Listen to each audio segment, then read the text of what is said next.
Ajay school से वापस आया। वह लिफ्ट में घुसा, तभी उसी के फ्लोर पर रहने वाला राकेश मिल गया। वह अजय के ही स्कूल में ही पढ़ता था। अजय ने पूछा, क्या हुआ, आज स्कूल नहीं गया? यह सुनकर राकेश बोला, मेरे पापा आज मुझे घुमाने ले गए थे और जानता है उन्होंने मुझे क्या दिया। ये कहकर उसने जेब से आईफोन निकालकर दिखाया। अजय यह देखकर हैरान रह गया। अभी से आईफोन, मेरे पापा तो मुझे सिंपल सा फोन भी नहीं लेने देते।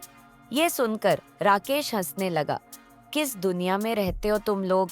आईफोन के बिना आजकल कुछ होता है। जिसके पास आईफोन नहीं, लोग उसे गरीब मानते हैं।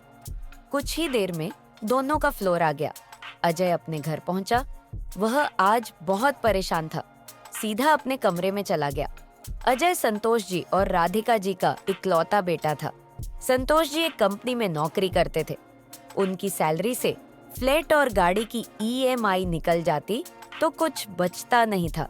बस किसी तरह गुजारा हो रहा था। इस अपार्टमेंट में शिफ्ट होते ही उनके खर्चे डबल हो गए थे। स्टेटस के चक्कर में गाड़ी भी लेनी पड़ गई। राधिका जी अजय के कमरे में गई। क्या बात है बेटा, तबीयत ठीक नहीं है क्या? चल खाना खा ले। अजय ने लेटे लेटे ही जवाब दिया, मुझे भूख नहीं है। राधिका जी समझ गई कि किसी बात पर गुस्सा है। वो बोली, मुझे बता बात क्या है? क्या स्कूल में किसी ने कुछ कह दिया? अजय उठकर बैठ गया। मम्मी पता है, मेरे सारे दोस्तों के पास आईफोन है, बस एक राकेश के पास नहीं था। आज उसके पापा ने भी उसे आईफोन दिला दिया। अगर गरीब बनकर रहना था तो यहाँ आने की क्या जरूरत थी? राधिका जी को एक बार तो बहुत गुस्सा आया, लेकिन फिर भी उन्होंने बात को संभालते हुए कहा, बेटा ऐसा नहीं कहते। तुझे पता है हमने कितनी मुश्किल से ये फ्लैट खरीदा है। उसकी ईएमआई, गाड़ी की ईएमआई, इसके बाद बहुत मुश्किल से घर का खर्च चल पाता है। अजय रूठ कर बैठा था। वह बोला, बस यही सब बहाने लगाते रहो। पापा को बोले ना कोई बड़ी कंपनी ढूंढ ले जहां अच्छी सैलरी मिले। राधिका जी को अब गुस्सा आ गया था।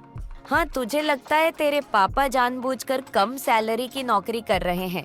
जानता भी है कुछ बड़ी कंपनी से हर दिन लोग निकाले जा रहे हैं। और हाँ, कान खोलकर सुन ले, कोई आईफोन नहीं आ रहा है। तेरे स्कूल की फीस भर रहे हैं, वही काफी है। अपनी पढ़ाई कर, इन सब चक्करों में मत पड़। मम्मी को गुस्से में देखकर एक बार अजय को लगा कि अगर ज्यादा बोला तो मम्मी मारना भी शुरू कर देगी। इसलिए वह चुप हो गया और मुंह फेर कर सो गया। शाम को संतोष जी घर आए। अजय, ये मैं क्या सुन रहा हूँ?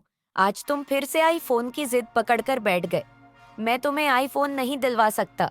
हाँ, जब तुम स्कूल खत्म कर लोगे तो एक सस्ता सा फोन तुम्हें मिल जाएगा। इससे ज्यादा की उम्मीद मुझसे मत करना। पापा, आपको पता है जिस सोसाइटी में आप हमें ले आए हो, वहाँ और मेरे स्कूल में सबके पास आईफोन है।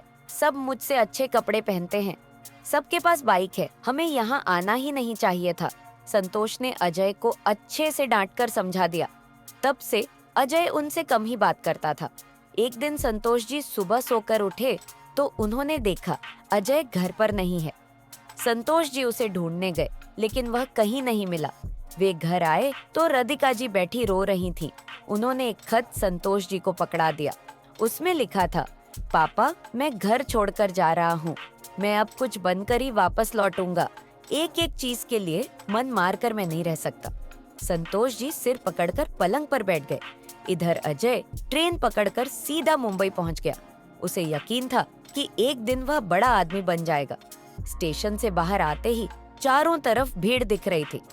अजय एक होटल के सामने से गुजरा। उसे भूख लगी थी। वह उस होटल में गया। वहाँ एक वेटर आया, उससे खाने का ऑर्डर ले गया। कुछ देर में एक कमजोर सा आदमी, जिसकी उम्र लगभग 45 साल की थी, खाना टेबल पर लगा गया। अजय खाना खाकर जब होटल के मालिक को पैसे देने गया तो उसने कहा, ये जो सामने आदमी है बहुत कमजोर है, इसे हटाकर किसी ढंग के मजबूत आदमी को काम पर रखो। ये क्या ही काम कर पाता होगा। बेटा, यह आदमी बहुत अमीर बाप की औलाद है, लेकिन आज से 20 साल पहले यह किसी बात पर अपने घर वालों से नाराज होकर यहाँ आ गया।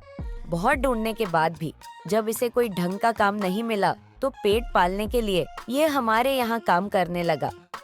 कुछ साल बाद यह वापस अपने घर गया, लेकिन तब तक इसके माता पिता इसे याद करते करते मर गए थे। सारी संपत्ति पर इसके रिश्तेदारों ने कब्जा कर लिया था। फिर यह वापस यहीं आ गया। तब से चुपचाप काम करता रहता है। शायद यह अपनी गलती का प्रायश्चित कर रहा है।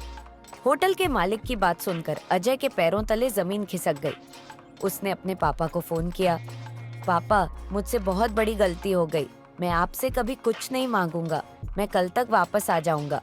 संतोष जी ने पूछा, बेटा तू कहाँ है? मैं तुझे लेने आ जाता हूँ। नहीं नहीं पापा, बस मैं आ रहा हूँ, कहकर अजय ने फोन काट दिया।